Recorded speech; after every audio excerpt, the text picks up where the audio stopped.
could you please explain the meaning of the verse, Loving the Silent Tears, which the creative team chose to be the title of the musical? When I wrote it, I didn't think about it, anything. I just wrote the way I felt. I just felt that way. Like when you're crying, you feel relieved, yeah? And crying relieves the longing emotion, the choking emotion of frustration, of not knowing God, of the so hard to find God, so hard to feel connected with God. So when you're crying, at least you feel elated, you feel unburdened, yeah? Yes, Master. So the practitioner feels some comfort while struggling to achieve the impossible. I mean, the almost impossible, like the higher level of enlightenment. That's why I say love in the silent tears.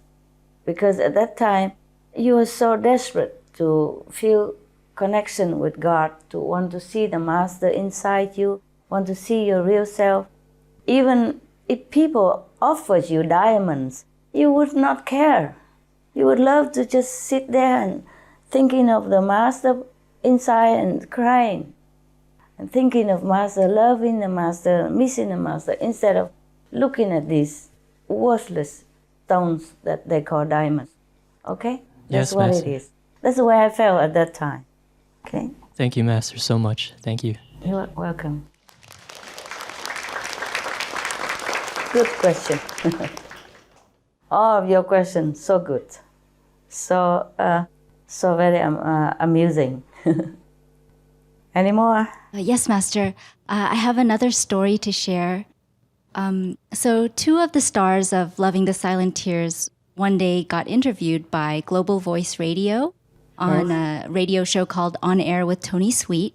Yeah. And one of the 2 radio hosts is actually a psychic. And yes, and in the middle of this interview, it was going well.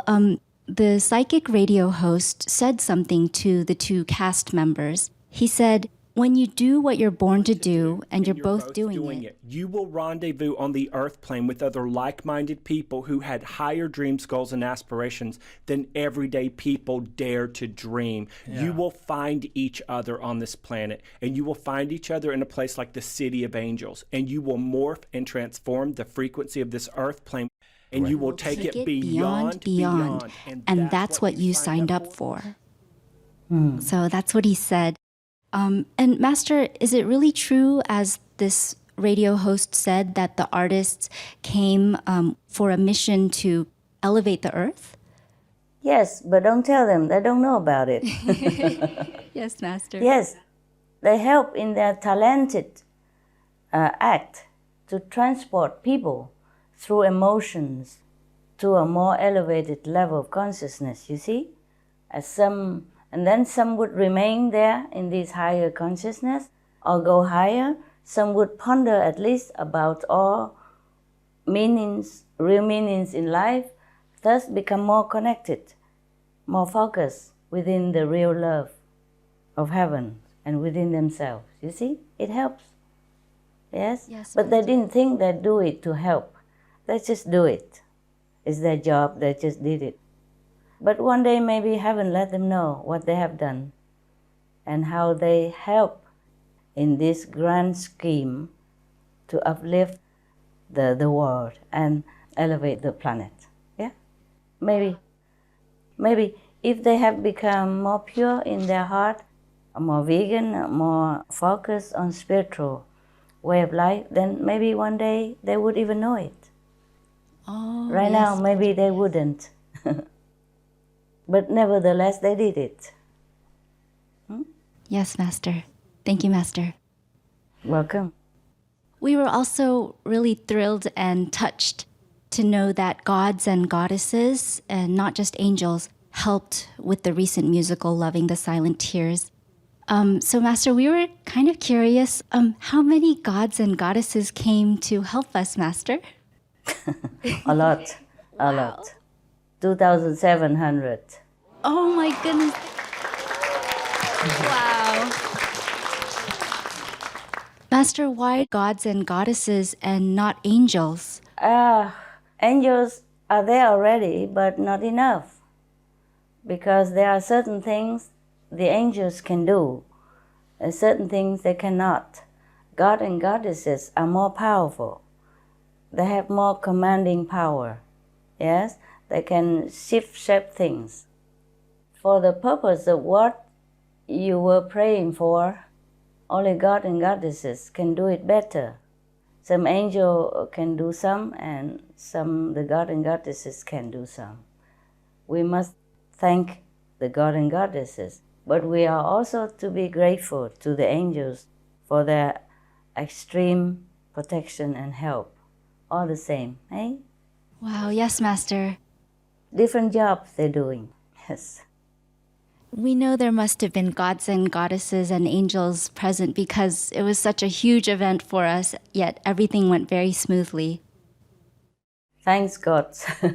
Thank the gods and goddesses. Thank the angels for their presence and their help, yes. Yes, we'll thank them. And, well, we understand who the angels are, but we'd like to learn more about the gods and goddesses. Master, could you tell us, for example, what level they are? They are in different levels. They are from the astral levels, second levels, third level, fourth level, fifth level. They are higher spiritually than the angels.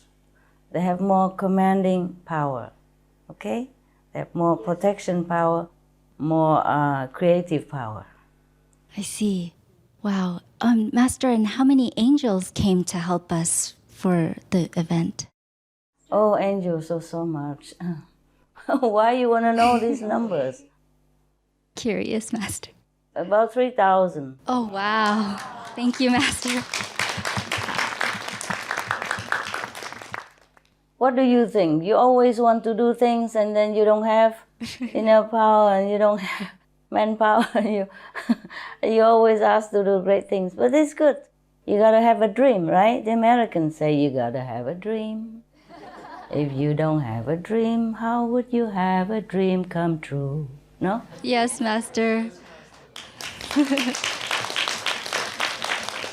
It's good that you aim high. Otherwise, I also would not ask you to do anything, because I just teach you to meditate, and that's what I ask you to do.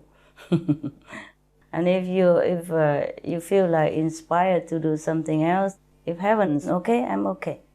Yes, Master. Thank you so much, Master. You're welcome. Yes.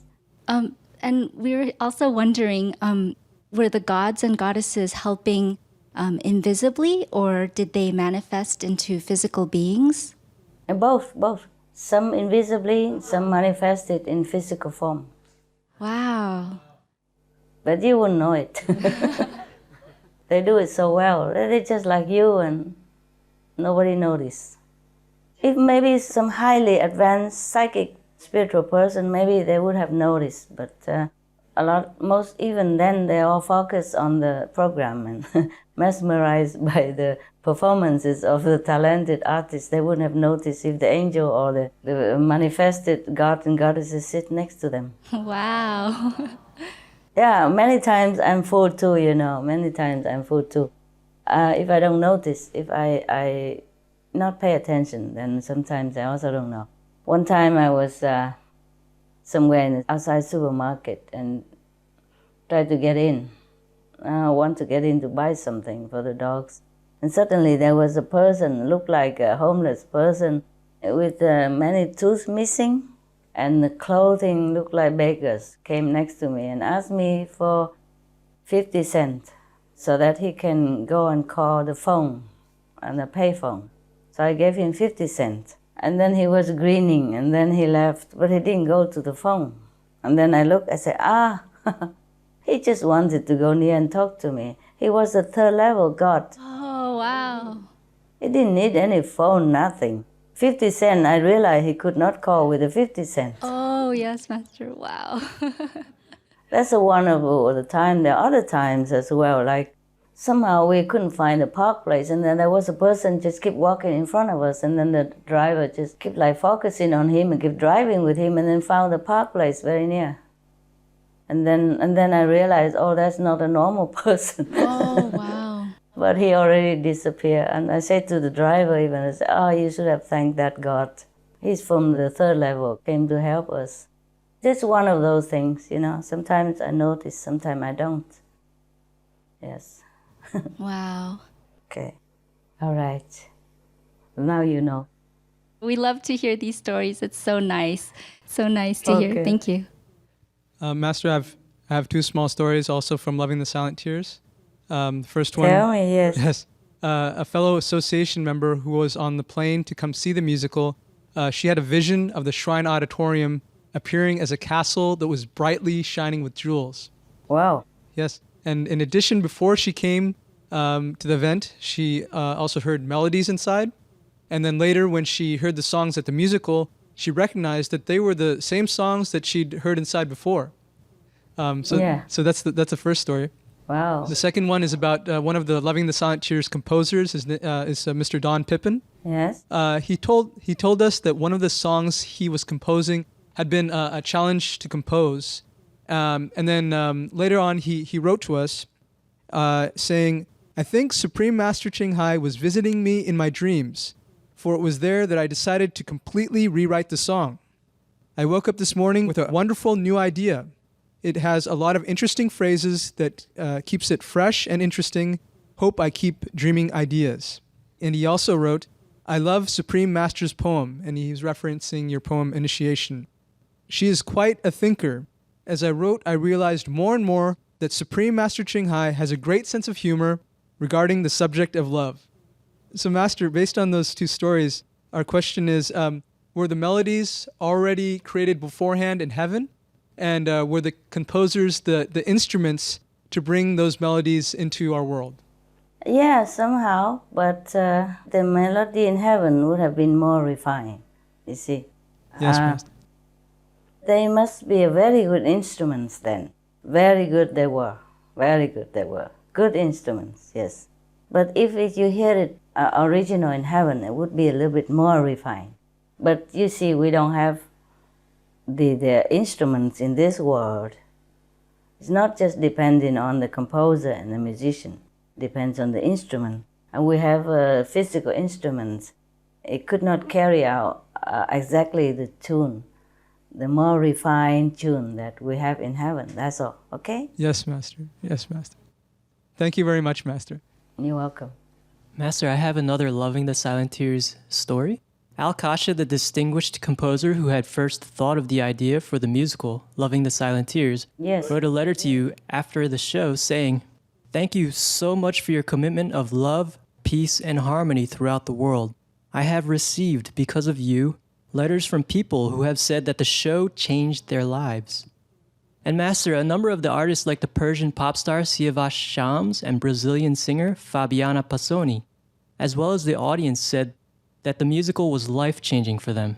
And for instance, we quote one guest whom we spoke with at the banquet. He said, "I think it changed a lot of lives tonight. I think I've just become a vegan."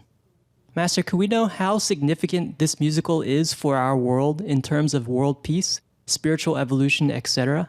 Has it constructively changed just those who've seen the production, heard the songs, or read of it, or does its influence go beyond that? Yeah, of course, it's influenced more directly the people who coming in contact with it. But of course, the influence will go beyond and continue when we spread it more out. Yeah, and even before that, the vibration, the frequencies of these verses and music will carry through the whole world. You know, like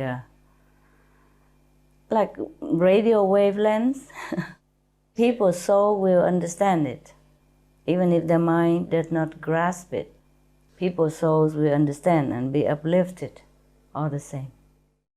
Thank you, Master. Yes, and this will continue to the next generations. Wow. Yeah? Wow, Master. Thank you, Master.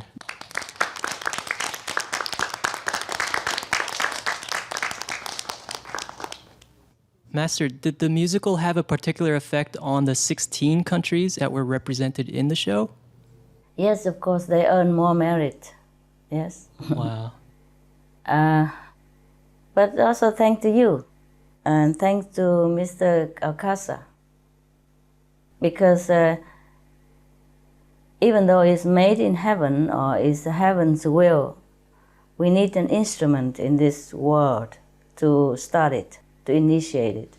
So Mr. Alcasa wanted to make it, and you want to do it. So, of course, that's how it become, okay? Yes, Master. Thank you, Master. I myself would not just tell you, okay, go do the music, or tell Akasha, go write something. I'm busy with other things, but if you want to do it, many people okay together, then this is like heaven's will. Hmm? Wow. Thank you, Master. Okay. Hi, Master. Hi. Master, with the live broadcast of Loving the Silent Tears on Supreme Master Television, so many people from around the world, knowing that it was just one show in Los Angeles, they were so grateful that although they could not attend the musical, they could experience the show live. During and after the event, many of them posted their comments on Twitter and Facebook. So I'd like to read a few of these comments for you, Master, if I may. Okay, sure. Master, on Twitter, Xander Foxpaw said, "Good thing that there's live streaming or I won't be able to watch the performance. Thank you from Singapore." And Christina Lee from Malaysia said, "I woke up so early just to watch this. No regrets." And Asami said, "Please come to Japan." And Irene Cornero added in, "And in the Philippines too." She added a smiley face. And lastly, So cute. Color Wheels posted, "Rays of light of hope, peace, and love, loving the silent tears. What a beautiful night at the Shrine Auditorium." Yeah, it's very nice. And Master, there's some posts on Facebook, the social media site Facebook. First, Mr. Yes. Robert Daniels, he writes, "This was an amazing musical. I cried, laughed, wanted to sing out. Thank you so much for this. It was beautiful to see so many cultures together as one in peace." Wow. And then Lisa from Toronto, Canada, she is the head of the Brian Jew International Fan Club. She wrote, "Thanks for making this awesome show available to an international audience through the live webcast. Loved it. Everyone worked hard and did an incredible job." And she put a heart icon. Was it so good that people in everywhere can watch it? It was a live streaming, Master, so people could come to a Supreme Master TV website and watch it. And so they could also enjoy it just like the audience on the day of the event. Wow. That's a good job you guys done. Thank you. And next is Lori Copeland. She's from the leading magazine called Hollywood Reporter. That's a US-based magazine. And she said, "Beautiful show on Saturday. Congrats to everyone who was in the show. Thank you for putting my name on the beginning of the show. That was so exciting for me. The music was inspiring to my soul, and I love the pure and soulful music." And then all the way from Germany, Marie-Louise Barang wrote, originally in German, "An incredible musical, wonderful voices and actors with a special charisma. Here is a musical that gives pure goosebumps. I hope it comes to Germany and I can watch it again. Greetings from Uderschlesheim, Bavaria." Wow. And Mehrdad Sarlak, he's a reporter for Andisha TV, an Iranian TV channel based in the United States, with millions of viewers. He wrote, "The night was marvelous," and he wrote that in all capital letters, "spiritual and ethereal for me. Thank you for including me in this journey. The red carpet interviews went fantastic, and the show and banquet defied words. Love, love, love to you. We'll be airing the footage on my TV show soon." Wow. Wow. Nice people. Very spiritual people. So they can feel the tune in, spiritual upliftment. Good for them.